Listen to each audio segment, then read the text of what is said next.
ਸਤਿ ਸ਼੍ਰੀ ਅਕਾਲ। ਤੁਸੀਂ ਜੁੜੇ ਹੋਏ ਹੋ ਪੰਜਾਬੀ ਰੇਡੀਓ ਯੂਐਸਏ ਦੇ ਨਾਲ ਤੇ ਮੈਂ ਹਾਂ ਪ੍ਰਵੀਨ ਸ਼ਰਮਾ। ਦੋਸਤੋ, ਕੱਲ ਦੀ ਰਿਪੋਰਟ ਦੇ ਵਿੱਚ ਆਪਾਂ ਇਹ ਜ਼ਿਕਰ ਕੀਤਾ ਸੀਗਾ ਕਿ ਮਾਨ ਸਾਹਿਬ ਦੀ ਸਰਕਾਰ ਜਿਹੜੀ ਹੈ ਭਗਵੰਤ ਮਾਨ ਦੀ, ਇਹ ਕਿਵੇਂ ਸਨਅਤਕਾਰਾਂ ਦੀ ਪਿੱਠ ਪਿੱਛੇ ਆਣ ਖਲੋਤੀ ਹੈ ਬਜਾਏ ਲੋਕਾਂ ਨੂੰ ਇਨਸਾਫ ਦੇਣ ਦੇ।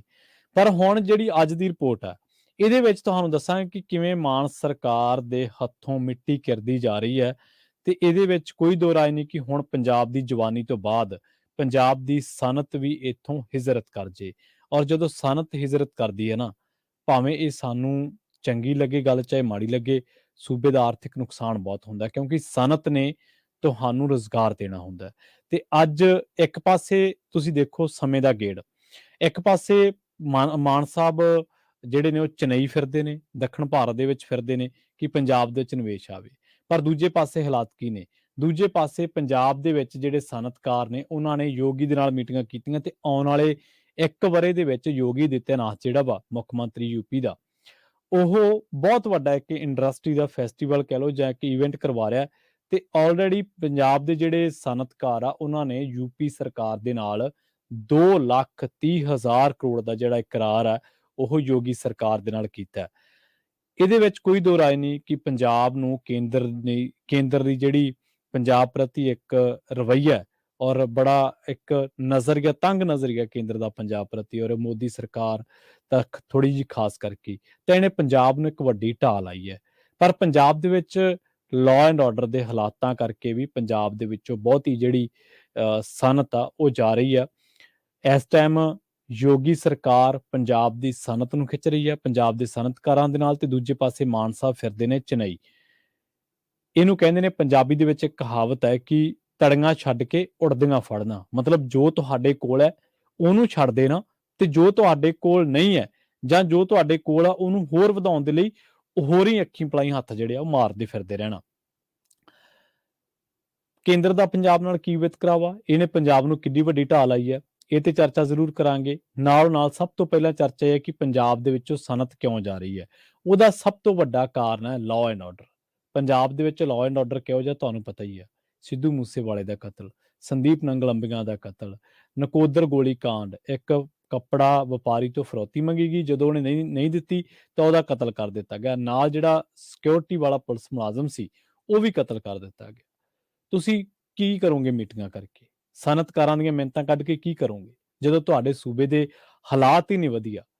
ਜਦੋਂ ਤੁਹਾਡੇ ਸੂਬੇ ਦੇ ਵਿੱਚ ਜਦੋਂ ਸਨਅਤਕਾਰਾਂ ਤੋਂ ਫਰੌਤੀਆਂ ਮੰਗੀਆਂ ਜਾ ਰਹੀਆਂ ਹੋਣ, ਜਦੋਂ ਕਾਰੋਬਾਰੀਆਂ ਦਾ ਦਿਨ ਦਿਹਾੜੇ ਕਤਲ ਹੋ ਰਿਹਾ ਹੋਵੇ, ਜਦੋਂ ਪੰਜਾਬ ਦੇ ਵਿੱਚ ਲੋਕਾਂ ਕੋਲੋਂ ਫਰੌਤੀਆਂ ਮੰਗੀਆਂ ਜਾ ਰਹੀਆਂ ਹੋਣ, ਜਦੋਂ ਕਾਰੋਬਾਰ ਕਰਦਾ ਬੰਦਾ, ਛੋਟਾ ਕਾਰੋਬਾਰ ਕਰਦਾ ਬੰਦਾ ਪੁਲਿਸ ਦੀ ਛਤਰੀ ਹੇਠਾਂ ਵੀ ਸੁਰੱਖਿਆ ਨਾ ਹੋਵੇ, ਤਾਂ ਦੱਸੋ ਤੁਹਾਡੇ ਪੰਜਾਬ 'ਚ ਨਿਵੇਸ਼ ਕਰੇਗਾ ਕੌਣ? ਉੱਤੋਂ ਜਿਹੜੀ ਤੁਸੀਂ ਟਸਲ ਵਧਾਈ ਬੈਠੇ ਹੋ ਕਿਸਾਨਾਂ ਦੇ ਨਾਲ, ਇਹ ਵੀ ਤਾਂ ਲਾਅ ਐਂਡ ਆਰਡਰ 'ਚ ਹੀ ਆਉਂਦੀ ਹੈ ਨਾ, ਕਿ ਤੁਹਾਡਾ ਜਦੋਂ ਕਿਸਾਨ ਸੜਕ ਤੇ ਹੈ ਤੇ ਤੁਹਾਡੀ ਸਟੇਟ ਦਾ, ਤੁਹਾਡੇ ਸੂਬੇ ਦਾ ਲਾਅ ਐਂਡ ਆਰਡਰ ਮੇਨਟੇਨ ਕਿਵੇਂ ਰਹਿ ਸਕਦਾ? ਇਹਦੇ ਵਿੱਚ ਕੋਈ ਦੋ ਰਾਏ ਨਹੀਂ ਕਿ ਦਿੱਲੀ ਨੇ ਪੰਜਾਬ ਦੇ ਨਾਲ ਹਮੇਸ਼ਾ ਧੋਖਾ ਹੀ ਕੀਤਾ, ਕਾਣੀ ਵਾਂਡੀ ਪਾਈ ਹੈ। ਪੰਜਾਬ ਦੀ ਸਨਅਤ ਹਿਮਾਚਲ ਲੈ ਗਿਆ ਕਿਉਂਕਿ ਹਿਮਾਚਲ ਸਮੇਤ ਬਹੁਤ ਸਾਰੇ ਰਾਜਾਂ ਨੂੰ ਜਿਹੜੀਆਂ ਨੇ ਉਹ ਰਿਆਇਤਾਂ ਦਿੱਤੀਆਂ ਹੋਈਆਂ, ਔਰ ਇਹ ਸੱਚ ਹੈ, ਇਹ ਸਾਨੂੰ ਐਕਸੈਪਟ ਕਰਨਾ ਪੈਣਾ ਹੈ। ਦੂਜੇ ਪਾਸੇ ਇੱਕ ਪਾਸੇ ਕੇਂਦਰ ਦਾ ਧੱਕਾ ਵਾ, ਪਰ ਦੂਜੇ ਪਾਸੇ ਸਾਡੀ ਸਰਕਾਰ ਕੀ ਕਰ ਰਹੀ ਹੈ? ਸਾਡੀ ਸਰਕਾਰ ਕੋਲੋਂ ਲਾਅ ਐਂਡ ਆਰਡਰ ਮੇਨਟੇਨ ਨਹੀਂ ਹੋ ਰਿਹਾ, ਜਿਹੜਾ ਕਿ ਹਰ ਇੱਕ ਸੁਹਿਰਦ ਕਾਰੋਬਾਰੀ, ਹਰ ਇੱਕ ਨਿਵੇਸ਼ ਨੂੰ ਚਾਹੀਦਾ ਹੁੰਦਾ। ਔਰ ਤੀਜੀ ਗੱਲ ਇਹ ਹੈ ਕਿ ਅਸੀਂ ਲਗਾਤਾਰ ਇੱਥੇ ਮੈਗਾ ਸੰਮੇਲਨ ਕੀਤੇ ਨੇ, ਇੱਥੇ ਬਾਦਲ ਵੀ ਕਰਕੇ ਚਲੇ ਗਏ। ਇਹਦੇ ਬਾਬਤ ਜੇ ਥੋੜੇ ਜਿਹੇ ਆંકੜੇ ਖੰਗਾਲ ਗਏ ਤਾਂ ਪਤਾ ਲੱਗਦਾ ਕਿ ਸੁਖਬੀਰ ਬਾਦਲ ਨੇ ਜਦੋਂ 2013 ਦੇ ਵਿੱਚ ਇੰਡਸਟਰੀ ਦਾ ਇਹ ਮੈਗਾ ਸੰਮੇਲਨ ਕਰਵਾਇਆ ਸੀਗਾ, ਤਾਂ ਉਦੋਂ ਇਹਨਾਂ ਨੇ ਦਾਅਵਾ ਕੀਤਾ ਸੀਗਾ ਕਿ 64,000 ਕਰੋੜ ਦੇ MOU ਸਾਈਨ ਕੀਤੇ ਅਸੀਂ, ਪਰ ਉਹਦੇ ਚ ਨਿਵੇਸ਼ ਕੀ ਆਇਆ? ਮਹਿਜ਼ ਕੁਛ ਹਜ਼ਾਰ ਕਰੋੜ, ਮਹਿਜ਼ 4 ਜਾਂ 5,000। ਇਸੇ ਤਰ੍ਹਾਂ ਫਿਰ ਕੈਪਟਨ ਸਾਹਿਬ 2015 ਦੇ ਵਿੱਚ ਇਹਨਾਂ ਨੇ ਫੇਰ ਕਰਾਇਆ, ਉਦੋਂ 1,20,000 ਕਰੋੜ ਦੇ MOU ਸਾਈਨ ਕਰਨ ਦਾ ਦਾਅਵਾ ਕੀਤਾ ਗਿਆ ਬਾਦਲ ਪਰਿਵਾਰ ਵੱਲੋਂ, ਬਾਦਲ ਸਰਕਾਰ ਵੱਲੋਂ, ਪਰ ਮੈਚਿਓਰ ਕਿੰਨੇ ਹੋਏ? ਕੁਝ ਹਜ਼ਾਰ ਕਰੋੜ। ਇਸੇ ਤਰ੍ਹਾਂ ਫਿਰ ਕੈਪਟਨ ਅਮਰਿੰਦਰ ਸਿੰਘ ਜਦੋਂ ਆਇਆ, ਉਹਨੇ ਵੀ ਦਾਅਵਾ ਕੀਤਾ, ਉਹਨੇ ਵੀ ਸੰਮੇਲਨ ਕਰਾਏ, ਤਾਂ ਉਹਨਾਂ ਦੀ ਆਊਟਪੁੱਟ ਕੀ ਨਿਕਲੀ ਆ? ਆਊਟਪੁੱਟ ਇਹ ਤਾਂ ਨਹੀਂ ਨਾ ਤੁਸੀਂ ਸੱਦ ਕੇ ਕੋਈ ਕੁਝ ਸੈਂਕੜੇ ਕਾਰੋਬਾਰੀ ਤੇ ਉਹਨਾਂ ਨੂੰ ਚੰਗਾ ਲੰਚ ਕਰਾਓ, ਚੰਗਾ ਬ੍ਰੇਕਫਾਸਟ ਤੇ ਚੰਗਾ ਡਿਨਰ, MOU ਸਾਈਨ ਕਰ ਲਓ। ਗੱਲ ਤਾਂ ਬਾਅਦ ਦੀ ਕਿ ਉਸ ਤੋਂ ਬਾਅਦ ਕੀ ਆ ਰਿਹਾ ਵਾ। ਹੁਣ ਆਪਾਂ ਆਈਏ ਕਿ ਕੇਂਦਰ ਨੇ ਕਿਵੇਂ ਧੱਕਾ ਕੀਤਾ। ਜੇਕਰ ਪਹਾੜੀ ਰਾਜਾਂ ਨੂੰ ਟੈਕਸ ਛੱਡਿਆ ਜਾ ਸਕਦਾ ਤੇ ਫਿਰ ਪੰਜਾਬ ਦਾ ਕਿਉਂ ਨਹੀਂ? ਜੇਕਰ ਉਹਨਾਂ ਨੂੰ 10-10 ਸਾਲਾਂ ਦੀ ਰਿਲੈਕਸੇਸ਼ਨ ਹੈ ਤੇ ਫਿਰ ਪੰਜਾਬ ਨੂੰ ਕਿਉਂ ਨਹੀਂ? ਪੰਜਾਬ ਨੂੰ ਤਾਂ ਕੋਈ ਰਿਆਇਤ ਚਾਹੀਦੀ ਹੈ ਨਾ। ਪੰਜਾਬ ਇੱਕ ਸਰਹੱਦੀ ਸੂਬਾ ਹੈ। ਜੇਕਰ ਇੱਥੇ ਸਾਡੇ ਲਾਅ ਐਂਡ ਆਰਡਰ ਮੇਨਟੇਨ ਨਾ ਰਹੂਗਾ, ਜੇਕਰ ਇੱਥੇ ਧਰਨੇ ਮੁਜ਼ਾਹਰੇ ਚੱਲਦੇ ਰਹੇ, ਸੜਕਾਂ ਰੁਕਦੀਆਂ ਰਹੀਆਂ, ਜੇਕਰ ਇੱਥੇ ਪੰਜਾਬ ਦੇ ਵਿੱਚ ਜਿਹੜੀ ਇੰਡਸਟਰੀ ਹੈ, ਜੇਕਰ ਉਹਨੂੰ ਬਿਜਲੀ ਮਹਿੰਗੀ ਮਿਲਦੀ ਰਹੀ, ਤਾਂ ਕਿਵੇਂ ਆਊਗੀ ਇੰਡਸਟਰੀ? ਤੁਸੀਂ ਦੱਸੋ। ਔਰ ਇਹਦੇ 'ਚ ਤੁਸੀਂ ਦੇਖਿਆ ਹੋਣਾ, ਮੱਤੇਵਾੜਾ ਜਦੋਂ ਪ੍ਰੋਜੈਕਟ ਕੈਂਸਲ ਕੀਤਾ ਸਰਕਾਰ ਨੇ ਜਾਂ ਉਹਨੂੰ ਸ਼ਿਫਟ ਕਰਨ ਬਾਰੇ ਗੱਲਾਂ ਆਈਆਂ ਸੀ, ਤਾਂ ਉਦੋਂ ਟੈਕਸਟਾਈਲ ਇੰਡਸਟਰੀ ਬਾਰੇ ਬਹੁਤ ਚਰਚਾ ਹੋਈ ਸੀ। ਸਾਨੂੰ ਕੀ ਕਰਨਾ ਪਊਗਾ? ਇਹ ਬੜੀ ਸੁਹਿਰਦਤਾ ਦੇ ਨਾਲ ਲੱਭਣ ਵਾਲਾ ਜਵਾਬ ਹੈ। ਪੰਜਾਬ ਇੱਕ ਖੇਤੀ ਆਧਾਰਿਤ ਸੂਬਾ ਹੈ। ਪੰਜਾਬ ਇੱਕ ਲੈਂਡ ਲੌਕਡ ਸੂਬਾ ਹੈ। ਸੋ ਸਾਡੀ ਸਰਕਾਰ ਨੂੰ, ਸਾਡੀ ਪੰਜਾਬ ਸਰਕਾਰ ਨੂੰ, ਮਾਨ ਸਾਹਿਬ ਨੂੰ ਇਹੋ ਜਿਹੀ ਇੰਡਸਟਰੀ, ਇਹੋ ਜਿਹਾ ਨਿਵੇਸ਼ ਲਿਆਉਣਾ ਚਾਹੀਦਾ ਹੈ, ਜਿਹਦੇ ਨਾਲ ਪੰਜਾਬ ਦੀ ਖੇਤੀ ਨੂੰ ਇੰਡਸਟਰੀ ਦੇ ਵਿੱਚ ਤਬਦੀਲ ਕੀਤਾ ਜਾ ਸਕੇ। ਕਿਉਂਕਿ ਪੰਜਾਬ ਦੇ ਵੱਡੇ ਵੱਡੇ ਲੀਡਰ ਤਾਂ ਕਹਿੰਦੇ ਰਹੇ ਕਿ ਖੇਤੀ ਘਾਟੇ ਦਾ ਸੌਦਾ ਹੈ, ਪਰ ਇਹ ਘਾਟੇ ਦਾ ਸੌਦਾ ਹੈ ਕਿਵੇਂ? ਤੇ ਇਹਨੂੰ ਵਾਧੇ ਦੇ ਵਿੱਚ ਤਬਦੀਲ ਕਿਵੇਂ ਕੀਤਾ ਜਾਵੇ?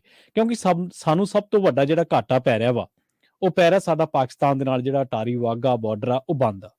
ਜੇਕਰ ਉਹ ਖੁੱਲ ਜੇ ਤਾਂ ਉਹਦੇ ਨਾਲ, ਉਹਦੇ ਥਰੂ ਪੰਜਾਬ ਦਾ ਜਿਹੜਾ ਫੂਡ ਹੈ ਉਹ ਮਿਡਲ ਈਸਟ ਤੱਕ ਜਾ ਸਕਦਾ। ਤੇ ਜਿਹੜਾ ਸਾਡੇ ਇੱਥੇ ਆਲੂ ਰੁਲਦਾ ਫਿਰਦਾ, ਉਹਨੂੰ ਚੰਗੀ ਤਰ੍ਹਾਂ ਪਾਲ ਪੋਸ ਕੇ, ਚੰਗੀ ਉਹਦੇ 'ਚ ਨਦੀਨਾਂ, ਕੀਟਨਾਸ਼ਕਾਂ, ਪੈਸਟ ਦੀ ਵਰਤੋਂ ਘੱਟ ਕਰਕੇ, ਰੇਹਾਂ ਸਪਰੇਆਂ ਦੀ ਵਰਤੋਂ ਘੱਟ ਕਰਕੇ, ਉਹਨੂੰ ਬੜੇ ਵਧੀਆ ਸ਼ਾਨਦਾਰ ਤਰੀਕੇ ਨਾਲ ਅਸੀਂ ਮਿਡਲ ਈਸਟ ਤੱਕ ਵੇਚ ਸਕਦੇ ਹਾਂ।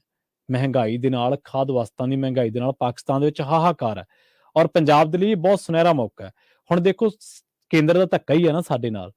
ਇੱਕ ਪਾਸੇ ਵਾਹਗਾ ਅਟਾਰੀ ਵਾਲਾ ਬਾਰਡਰ ਬੰਦ ਆ, ਪੰਜਾਬ ਦਾ ਇਹ ਰੁਜ਼ਗਾਰ ਖੜਾ ਹੈ, ਔਰ ਉਹਦੇ ਨਾਲ ਖੇਤੀ ਜਿਹੜੀ ਐਗਰੋ ਇੰਡਸਟਰੀ ਹੈ, ਖਾਸ ਕਰਕੇ ਜਿਹੜੀ ਸੰਦ ਬਣਾਉਣ ਵਾਲੀ, ਉਹਨੂੰ ਵੀ ਬੜਾ ਹੁਲਾਰਾ ਮਿਲਦਾ। ਕਈ ਹਜ਼ਾਰਾਂ ਕਰੋੜਾਂ ਦਾ ਵਪਾਰ ਤਾਂ ਸਾਡਾ ਪਾਕਿਸਤਾਨ ਦੇ ਨਾਲ ਉਹ ਆ। ਔਰ ਦੂਜੀ ਗੱਲ ਇਹ ਹੈ ਕਿ ਪੰਜਾਬ ਦੀ ਜਿਹੜੀ ਇੰਡਸਟਰੀ ਆ ਮੌਜੂਦਾ ਸਮੇਂ ਦੀ, ਹਾਲਾਂਕਿ ਬਹੁਤ ਜਿਹੜੇ ਸਿਆਣੇ ਨੇ, ਸੁਲਝੇ ਲੋਕ ਨੇ, ਉਹ ਕਹਿੰਦੇ ਕਿ ਜਿਹੜੀ ਇਹ ਇੰਡਸਟਰੀ ਜਿਹੜੀ ਜਾ ਰਹੀ ਹੈ ਯੂਪੀ ਦੇ ਨਾਲ ਇਕਰਾਰ ਕਰ ਰਹੇ ਆ, ਉਹਨਾਂ ਦਾ ਪੰਜਾਬ ਨੂੰ ਕੀ ਫਾਇਦਾ ਨਹੀਂ। ਪੰਜਾਬ ਨੂੰ ਖੇਤੀ ਆਧਾਰਿਤ ਜਾਂ ਕੋਈ ਫੂਡ ਵਾਲੀ ਜਾਂ ਕੋਈ ਇਸ ਤਰ੍ਹਾਂ ਦੇ ਜਿਹੜੇ ਆਉਣ ਵਾਲੇ ਟਾਈਮ ਦੇ ਵਿੱਚ ਉਹੋ ਜਿਹੇ ਹੱਲੇ ਹੀਲੇ ਕਰਨੇ ਪੈਣਗੇ, ਜਿਨ੍ਹਾਂ ਦੇ ਨਾਲ ਪੰਜਾਬ ਦੀ ਧਰਤੀ ਵੀ ਬਚੇ, ਪੰਜਾਬ ਦਾ ਪਾਣੀ ਵੀ ਬਚੇ ਤੇ ਪੰਜਾਬ ਦੇ ਲੋਕਾਂ ਨੂੰ ਰੁਜ਼ਗਾਰ ਵੀ ਮਿਲੇ। ਯਤਨ ਤਾਂ ਇਹੋ ਜਿਹੇ ਕਰਨ ਦੀ ਲੋੜ ਆ। ਕੈਪਟਨ ਨੇ, ਸੁਖਬੀਰ ਬਾਦਲ ਨੇ, ਪ੍ਰਕਾਸ਼ ਸਿੰਘ ਬਾਦਲ ਨੇ, ਚਰਨਜੀਤ ਚੰਨੀ ਨੇ ਵੀ 111 ਦਿਨਾਂ ਦੇ ਵਿੱਚ ਵਾਹ ਲਾਈ, ਪਰ ਉਹ ਆਪਣੀਆਂ ਵਾਹਵਾਂ ਨੂੰ ਸਿਰਫ ਵਾਹ ਲਾ ਕੇ ਹਟ ਗਏ। ਉਹ ਇਹਨਾਂ ਚੀਜ਼ਾਂ ਨੂੰ ਜ਼ਮੀਨ ਤੇ ਲਿਆ ਨਹੀਂ ਸਕੇ ਉਸ ਤਰੀਕੇ ਨਾਲ, ਜਿਹੜੀਆਂ ਤਰੀਕੇ ਨਾਲ ਪ੍ਰਚਾਰੀਆਂ ਗਈਆਂ। ਇਹਦੇ ਵਿੱਚ ਕੋਈ ਦੋ ਰਾਏ ਨਹੀਂ ਕਿ ਤੁਹਾਡੇ ਰਾਜ ਦੇ ਵਿਕਾਸ ਦੇ ਲਈ GDP ਦਾ ਮਜ਼ਬੂਤ ਹੋਣਾ ਜ਼ਰੂਰੀ ਹੈ। ਤੇ GDP ਕਿਵੇਂ ਗਰੋ ਕਰਦੀ ਹੈ? ਜੇਕਰ ਤੁਹਾਡੇ ਲੋਕਾਂ ਦੀ ਆਮਦਨ ਦੇ ਵਿੱਚ ਵਾਧਾ ਹੋਵੇ। ਕਿਸੇ ਸਮੇਂ ਬਹੁਤ ਆਲਾ ਦਰਜੇ ਦੀ ਆਮਦਨ ਰੱਖਣ ਵਾਲਾ ਪੰਜਾਬ ਇਸ ਵੇਲੇ ਦੇਸ਼ ਭਰ ਦੇ ਵਿੱਚ 16ਵੇਂ ਨੰਬਰ ਤੇ ਹੈ। ਤਾਂ ਇਹ ਕਿਉਂ ਆ?